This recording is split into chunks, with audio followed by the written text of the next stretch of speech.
that means it's still gray. It needs to go on the shelf and as close together as possible.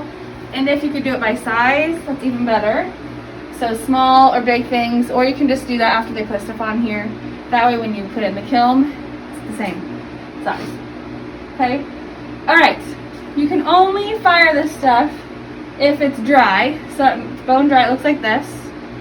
And that means it's not cool to touch anymore. There must be an escape hole. Some other that's hollow and there's holes in the side, that works. Or I'm too scared to touch her, but there needs to be holes on the inside or outside all the way through, and you should know that. No part should be thicker than your thumb, so if it's like really thick and heavy that's fine. But like massive areas, don't fire that. Like seriously, just put it down here. Down here, if anything can't be fired because it's cracked, it looks terrible, it's not ready because it's not hollow, or it is hollow and there's no hole, it needs to go here on the needs more love shelf. So if it's just like really ugly, I can put it down there? Yeah, if it looks like it was put together in 2 seconds, sorry, no, like that's a waste of clay. Okay. So you can just put it down there. And then put it down there, they're responsible for grabbing it and fixing it. And they may not know about it, but they should, hopefully. Okay.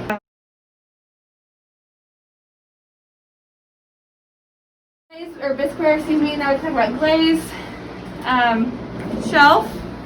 So all products that have been glazed and are ready to be fired go here.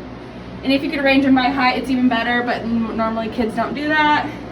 But what I do is I start to organize it here, and then I start to wipe the bottoms off.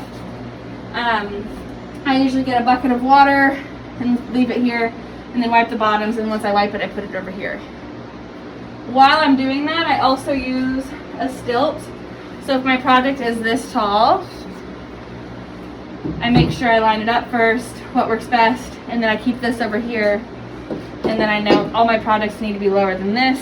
I fill my shelf, and then I load it.